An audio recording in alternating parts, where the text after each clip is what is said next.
भी गाइए बड़े भाव से।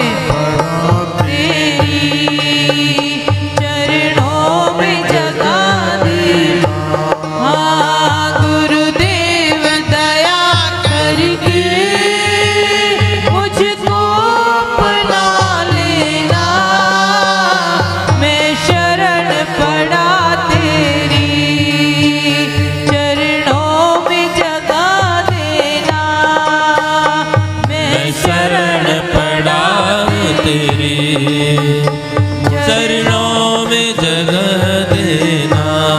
राधे।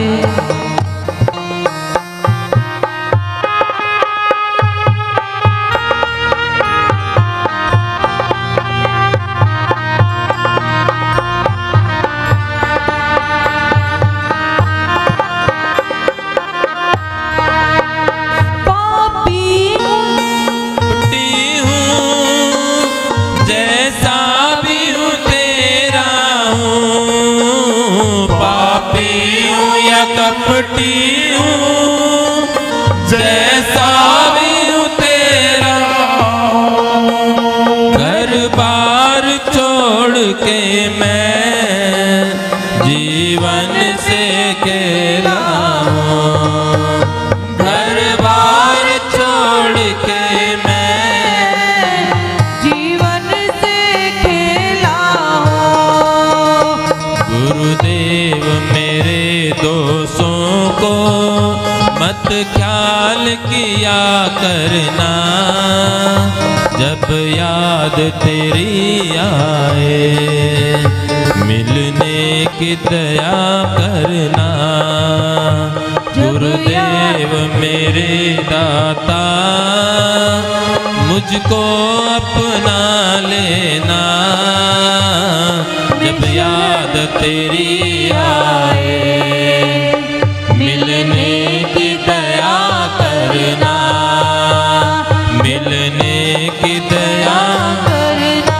बोलो सतगुरु महाराज की, श्री सुखदेव मुनि महाराज की जय।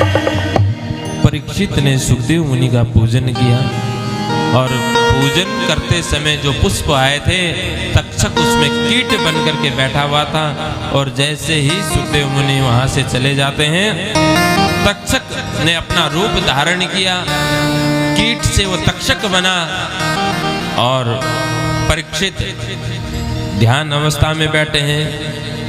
परीक्षित के अंदर भाव है, अहम ब्रह्म परम धाम ब्रह्मोहम परमम पदम, अहम ब्रह्मास्मि, मैं ब्रह्म का ही स्वरूप हूं। उसे अपने आत्म का बोध हो गया।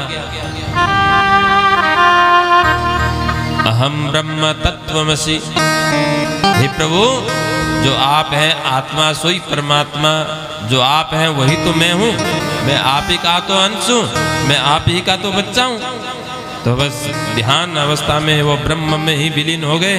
तो ऐसे में तक्षक ने आकर के डसा, वहाँ तो केवल शरीर था, शरीर जल करके राख में परिवर्तित हो जाता है, और परीक्षित की जो आत्मा है भगवान श्री कृष्ण के चरणों में विलीन हो जाती है। बोलो कृष्ण कन्हैया लाल की जय हो। परीक्षित का पुत्र है जन्मेजय। जन्मेजय को बड़ा क्रोध आया, उसने सर्पेष्ट यज्ञ की। सर्पेष्ट यज्ञ में जितने भी सर्प थे सबको स्वाहा करने लगा। अब तक्षक का मंत्र पढ़ने लगे तो तक्षक स्वर्ग के सिंहासन से लिपट गया। स्वर्ग के सिंहासन को ही कुंडली बना करके बैठ गया। जन्मेजय ने कहा यह तक्षक का स्वाहा क्यों नहीं हो रहा? ब्राह्मणों ने कहा कि वो तो स्वर्ग के सिंहासन में कुंडली बना करके बैठ गया है। बोले स्वर्ग के सिंहासन को ही स्वाहा कर दो फिर। अब जब मंत्र पढ़ने लगे, अब स्वर्ग का सिंहासन ही आने लगा, तो इंद्र ने अपने गुरु को पुकारा, बृहस्पति को। बृहस्पति जी जन्मेजय के पास पहुंचे और जन्मेजय को समझाया। बोले देखो बेटा, इसमें न तो तक्षक की गलती, किसी की गलती नहीं है, ये तो ऋषि कुमार ने ही श्राप दिया था, उसको तो ये करना ही पड़ा। उस श्राप के वशीभूत होकर के तक्षक ने ये कार्य किया है, उसकी कोई गलती नहीं है। अपने भूल का पश्चाताप हुआ, जन्मेजय को यज्ञ को रुकवा दिया। तो इस प्रकार से इस कथा में नाम की महिमा बताई। आगे कलयुग में 800 वर्ष जब बाकी होगा तब भगवान दोबारा से अवतार लेंगे और फिर कलयुग के बाद में सतयुग का शुभारंभ होगा। इस कलयुग की आयु 4,32,000 है।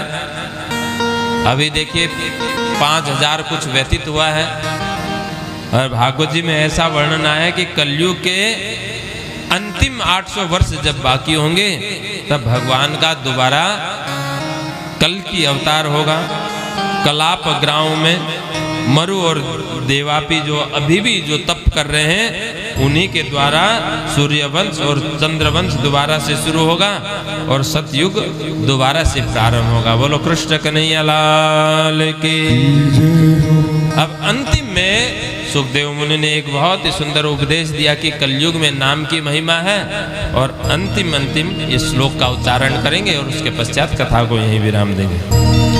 नाम संकीर्तनम यस्य नाम संकीर्तनम यस्य सर्व पाप प्रणाशनम सर्व पाप प्रणाशनम प्रणामो दुख समन प्रणामो दुख समन तम नमामि हरिं परम तम नमामि हरिं परम तम नमामि हरिं परम तम नमामि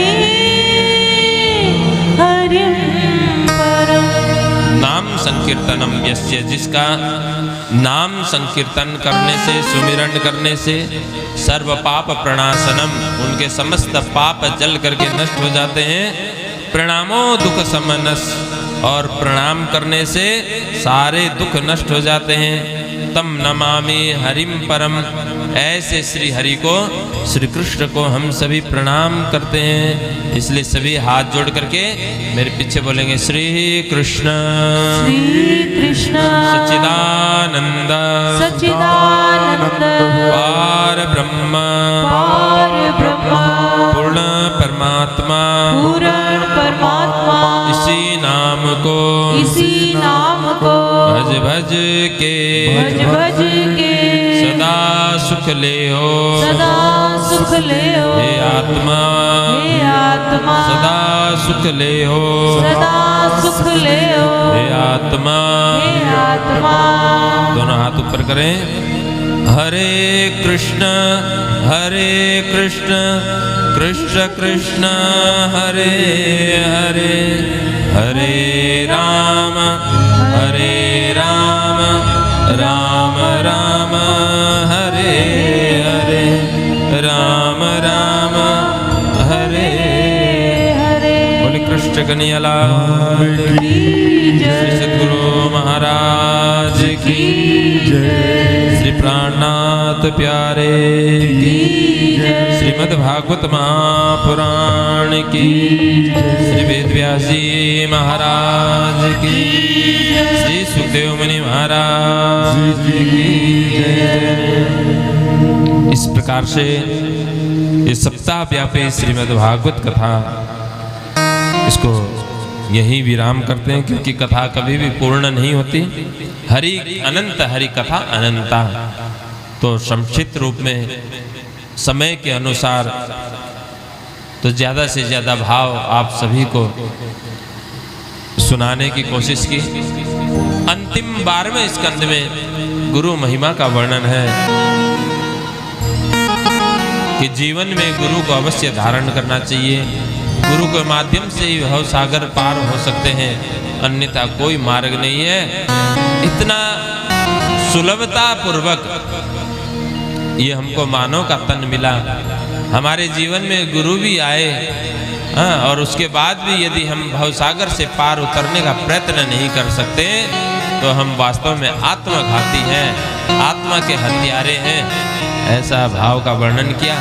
अब पुनः कभी खूब उत्साह के साथ सब लोग मिल करके दोबारा इसका आयोजन हो, इसके लिए आइए। एक नियम है कि महात्म्य का पहला मंगलाचरण भी बोलें। सच्चिदानन्दरूपाय सच्चिदानन्दरूपाय विश्वोत्पत्त्यादिहेतवे विश्वोत्पत्त्यादिहेतवे तापत्रय विनाशाय तापत्रयविनाशाय श्रीकृष्णाय वयं नुमः श्रीकृष्णाय वयं नमः श्रीकृष्णाय वयं नुमः